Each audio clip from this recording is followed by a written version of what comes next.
abram a Bíblia Sagrada no Evangelho que escreveu Mateus, Mateus capítulo 13, e nós vamos ler apenas 2 versículos.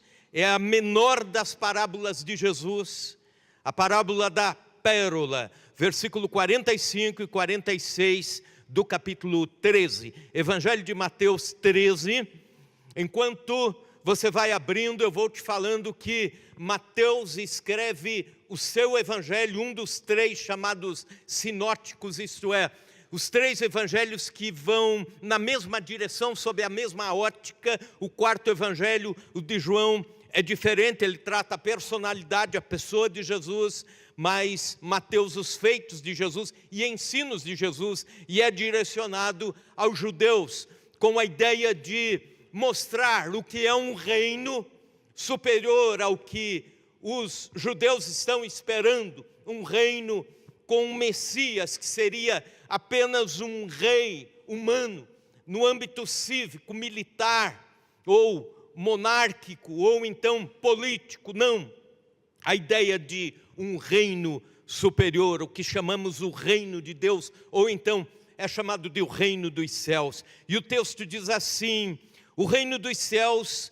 é também semelhante a um que negocia à procura de boas pérolas. E tendo achado uma pérola de grande valor, vende tudo o que possui e a compra. No tempo de Jesus não existiam técnicas de lapidação de pedras preciosas. Em razão disso, diamantes não tinham grande valor, talvez nem eram conhecidos. Esmeraldas não tinham grande valor. Safiras não tinham grande valor. Mas as pérolas eram as pedras mais preciosas, mais valiosas, porque já vinham lapidadas, já vinham prontas pela natureza. Eram usadas para enfeitar a roupa de reis. As pérolas eram usadas para cravejar coroas dos homens, dos reis mais ricos da face da terra. E nessa parábola, a menor das parábolas, Jesus, num alto poder de sintetização, compara o reino de Deus a uma pérola, a joia de maior valor da sua época. Em apenas 2 versículos encontramos 4 considerações possíveis, importantes para as nossas vidas. Portanto, a primeira consideração: o reino de Deus é uma pérola de grande valor. Não é um produto em liquidação. Quando Jesus anuncia essa parábola, Roma estava alistando desesperadamente soldados para as suas legiões. Os filósofos persuadiam cidadãos para segui-los em seus ensinamentos.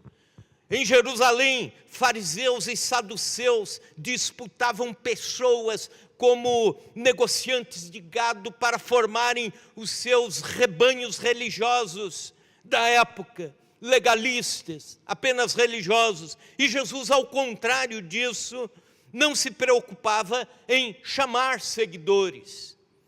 Não anunciava o reino como um vendedor de pamonha na rua com seu alto-falante. Não anunciava o reino dos céus como um marqueteiro. Jesus não se escandalize com isso, Jesus mais dispensava pessoas que queriam segui-la do que as acolhiam. Por exemplo, um homem disse: seguir-te-ei por onde quer que fores. E Jesus, desconfiado, pensou: você não teria coragem de abrir mão do seu conforto. Eu te conheço, eu sei que você não faz isso. E aí Jesus diz: as raposas têm seus covis, as aves do céu têm seus ninhos, mas o Filho do Homem não tem onde reclinar a sua cabeça. Há um jovem rico que vem a Jesus perguntar sobre a salvação e a vida eterna. Jesus diz: pois bem, vá, vende tudo o que tens, distribui entre os pobres, e depois vem e segue-me, e terás um tesouro nos céus.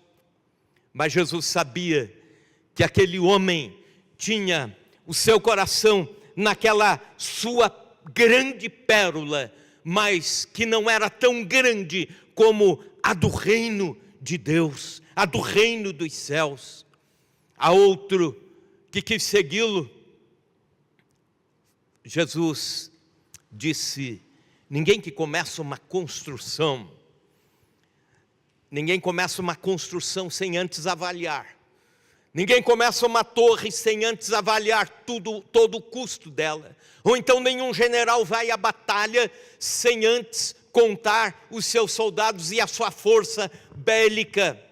Então, você está querendo me seguir sem avaliar as consequências do discipulado, as consequências de andar comigo. Ao ex-endemoniado gadareno, agora liberto, quando ele diz: quero te seguir, Jesus. Jesus diz a ele: sua vocação é outra, fica aqui em Gadara, fala aos seus, conversa com os teus, leva o evangelho de transformação a esses que são os seus familiares e conhecidos. Você precisa ficar por aqui.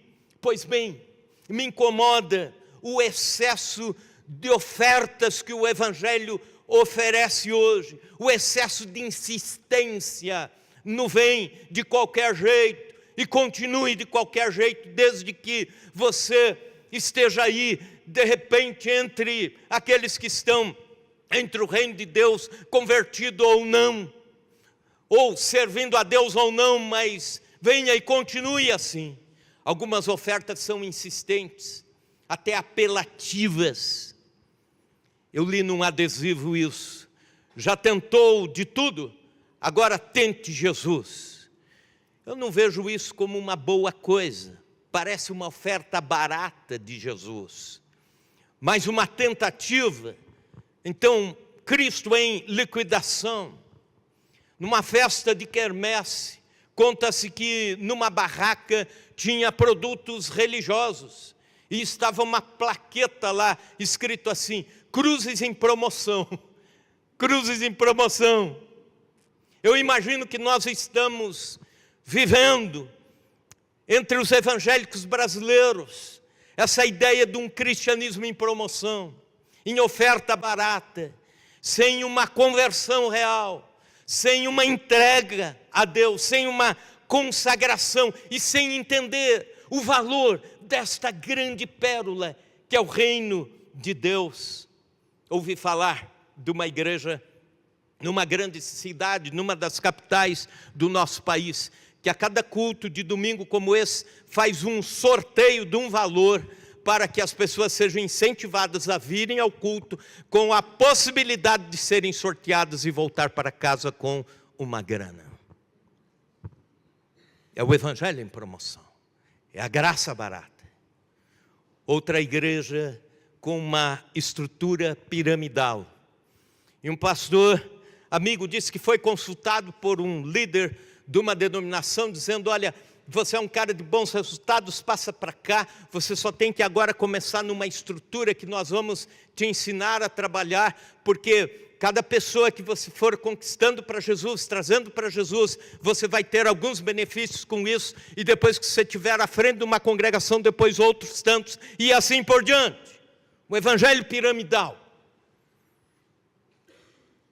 Na minha adolescência, acompanhando um grande evento de cura divina que tinha em Curitiba, com um pregador vindo dos Estados Unidos da América, um dos pastores que estava recebendo, ajudando na organização do evento, ele volta e diz assim: eu estou impactado, mas negativamente. Eu estou escandalizado com o que eu ouvi. Ele disse o seguinte: antes do evento acontecer, eles fecharam o local totalmente, o ginásio de esportes, e disseram assim: olha, agora nós temos que fazer assim, colocar uma cadeira de rodas naquela direção, lá naquele lugar, depois outra aqui, depois outra lá. E quando estivermos no momento da oração, o pessoal todo orando, de olhos fechados e tal, quem está lá ergue a cadeira e diz: olha, a cadeira levantando lá, e esse impacto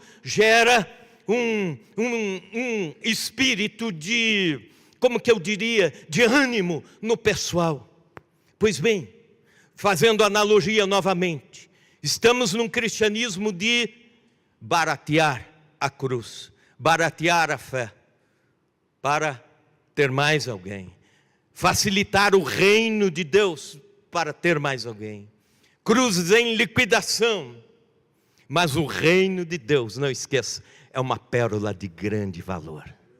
Aleluia. E é com alegria que eu vejo, por vezes, irmãos e irmãs entendendo isso, e buscando a Deus, e adorando a Deus, e dobrando os joelhos, e clamando ao Senhor, e buscando a face do Senhor, porque entenderam que é isso, a busca pela grande pérola. Uma segunda consideração, quem descobre o valor do reino de Deus, torna-se obstinado em buscá-lo.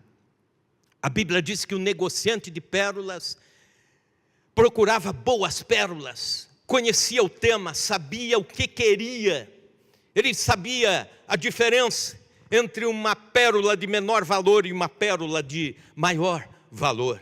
Ele sabia o que era uma oportunidade única e estava naquele dia frente a uma oportunidade única para a sua vida. Ou ele adquiria aquela pérola, ou a oportunidade passaria. Quando encontrou a pérola da sua vida, a joia de maior valor, ele lutou para tê-la. A Bíblia diz que ele vendeu tudo que tinha para adquiri-la. Ele buscou com obstinação a pérola de grande valor.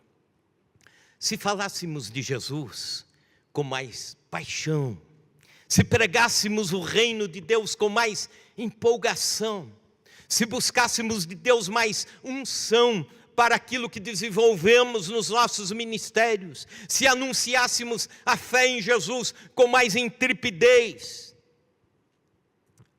a igreja seria reavivada, o reino de Deus, a obra de Deus impactaria a cidade, o país. Mas o quadro que nós temos é de gente buscando o reino de Deus, mas não com a obstinação do homem que procura a pérola de grande valor. O quadro é diferente. Nós não buscamos o reino de Deus de forma tão intensa. Para alguns é difícil de escolher até entre o culto de domingo de adoração ou o programa do Fantástico na Globo. Para outros é difícil demais deixar um jogo, por pior que seja, sei lá, entre o 15 de Jaú e o Inter de Bebedouro, para vir numa reunião de oração de quarta-feira, buscar a face de Deus.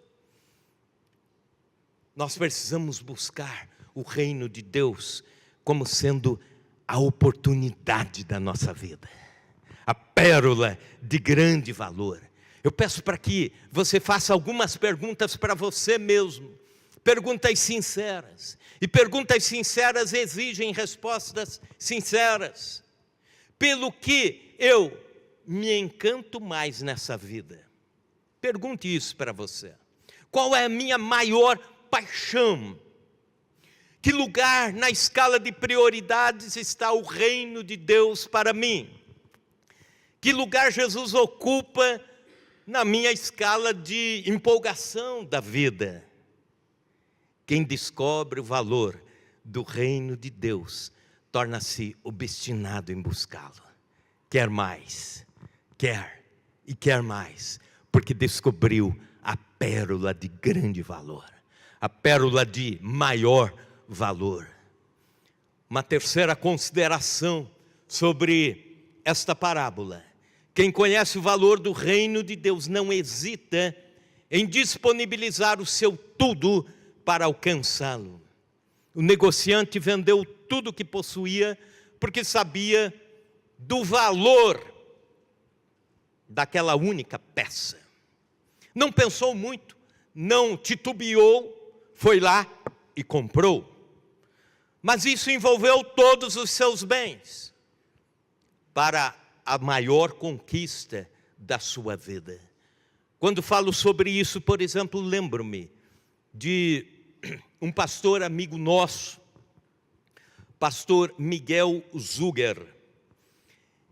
Ele foi, na sua juventude, um dos fundadores do grupo Hamas, lá na Palestina.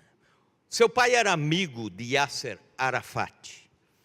E esse jovem, dada a sua inteligência, a sua intelectualidade, falando 6 idiomas, foi destacado para ser o cérebro do grupo.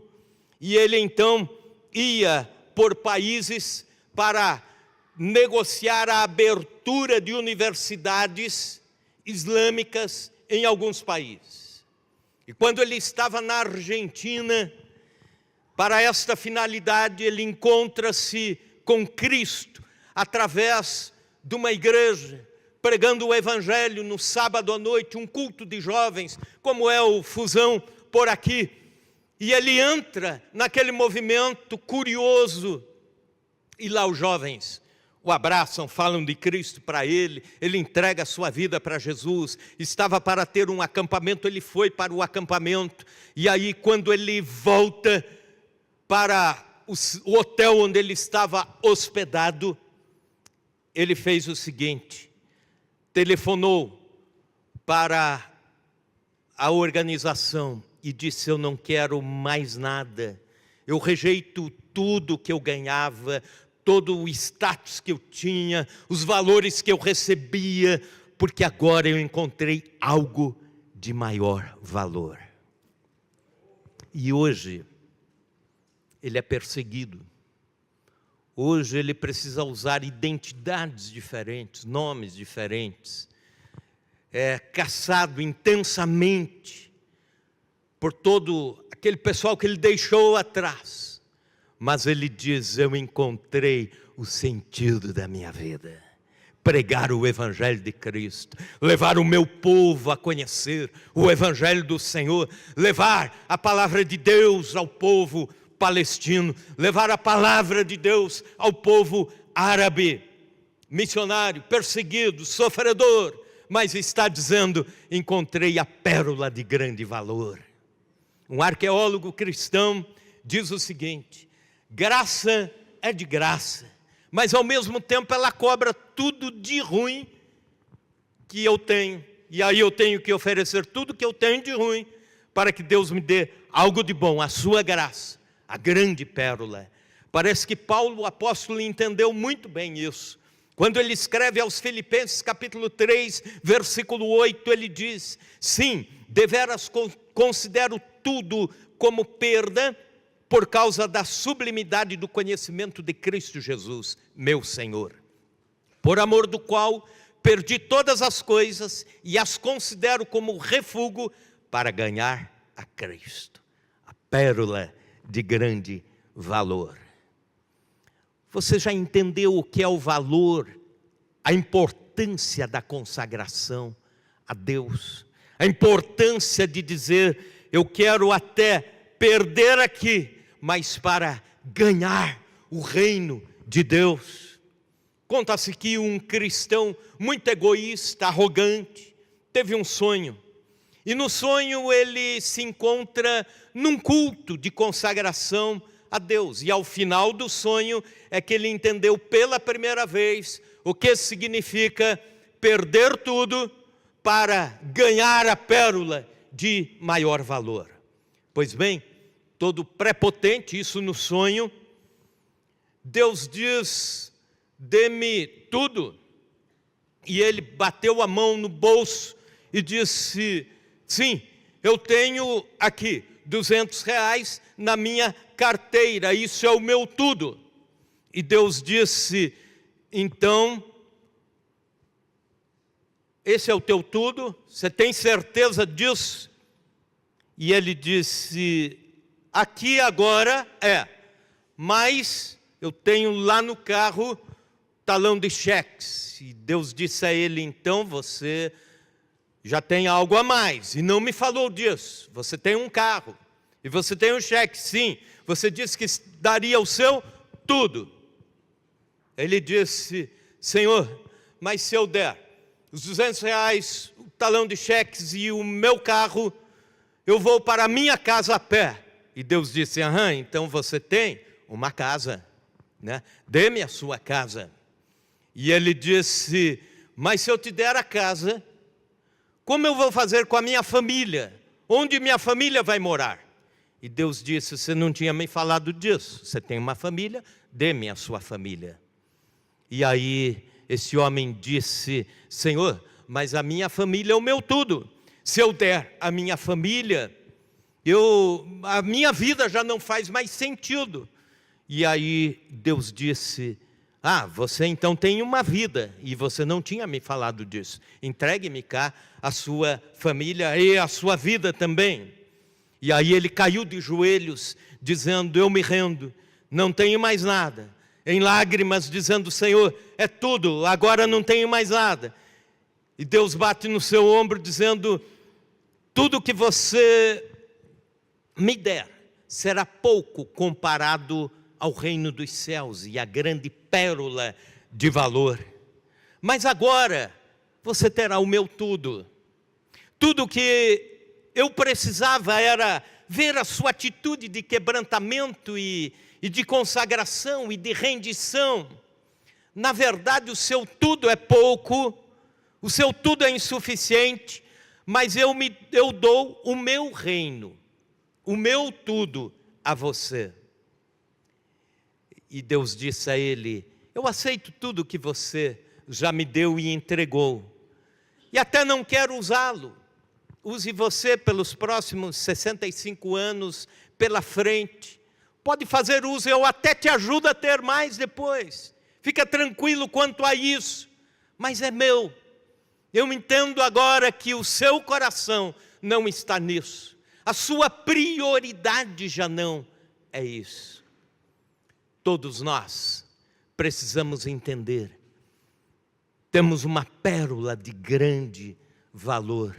Não podemos perdê-la por causa das nossas pequenas prioridades aqui, nesse mundo, nessa terra, no cotidiano, as nossas preocupações, aquilo que enche nosso coração, aquilo que nos pesa a alma e que deveríamos tranquilamente colocar aos pés da cruz, não vivendo mais nenhuma ansiedade, mas entendendo que tudo que somos, tudo que temos, consagramos a Deus. A saúde, a família, o dia a dia, o tempo, não é nosso, é de Deus.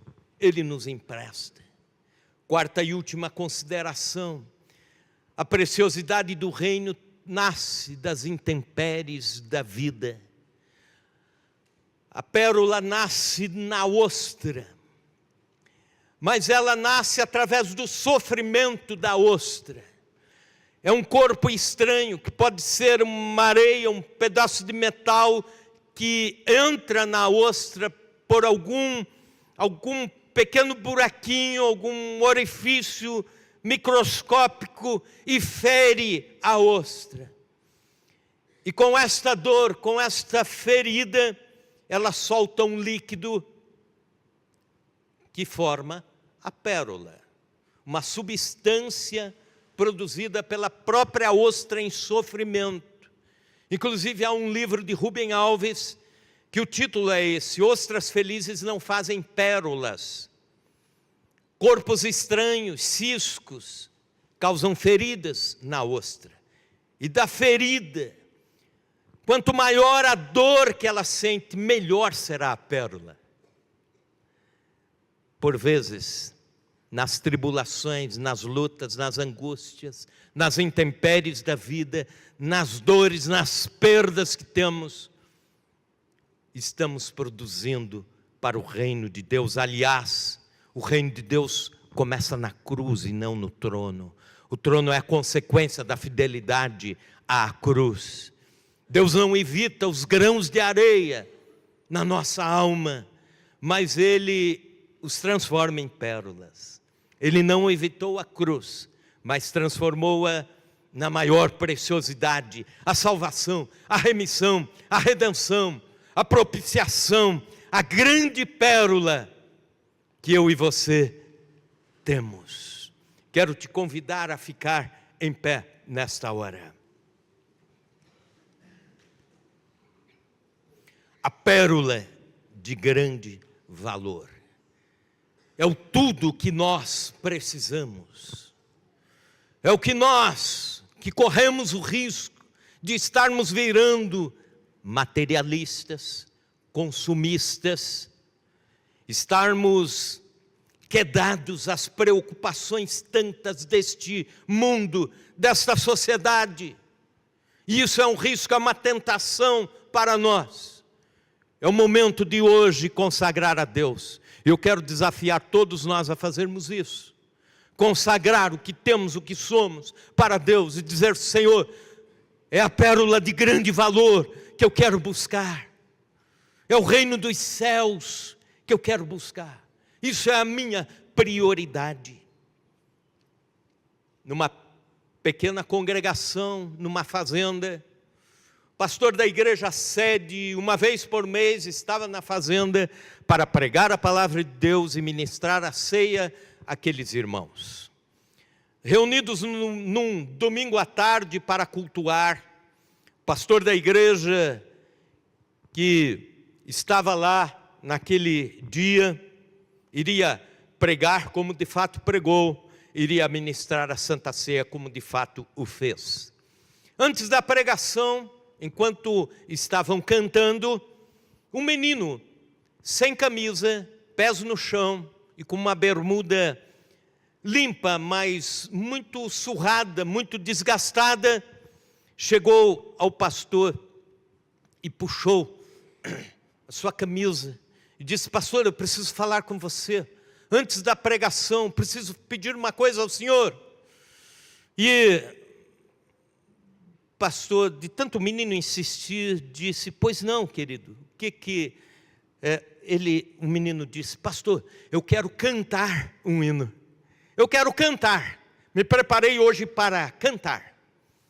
E o pastor, olhando a cena, olhando os irmãos, disse: você não pode cantar assim, você está sem camisa, você está de pés no chão, de bermuda. Se ao pelo menos você fosse à sua casa e colocasse uma roupa, viesse aqui, depois eu te deixo cantar. Aí o pastor pregou e quando ia ministrar a ceia, o menininho ali de volta, dizendo: pastor, eu estive em casa, mas eu não tenho camisa. Pastor, eu estive em casa, não tenho uma calça e também não tenho um par de chinelos. Mas eu quero cantar, eu preciso cantar. Essa é a minha única roupa. O senhor me deixa cantar antes da ceia? E o pastor disse: pois não, então cante a Deus, louve a Deus com aquilo que você preparou. E o menininho começou a cantar: Jesus é tudo para mim. Ele é tudo para mim. Ele é o tesouro que eu tenho guardado em meu peito, Ele é tudo para mim. Ele é tudo para mim. Se você sabe, cante comigo: Jesus é tudo para mim. Ele é tudo para mim. Ele é o tesouro que eu tenho guardado em meu peito, Ele é tudo para mim. Ele é o tesouro que eu tenho guardado em meu peito, Ele é tudo para mim. Todos naquele culto entenderam com lágrimas nos olhos que quando você tem, não tem nada nessa vida, mas tem Jesus, você tem tudo. E quando você tem tudo nessa vida, mas sem Jesus você não tem nada. A pérola de grande valor. Talvez você tenha algumas boas pérolas na vida, como negociante, mas hoje Jesus está dando um alerta a nós aqui reunidos: busque a pérola maior, prefira a maior e mais valiosa, busque a maior. Se você busca o reino em primeiro lugar, como prioridade, você terá a melhor pérola.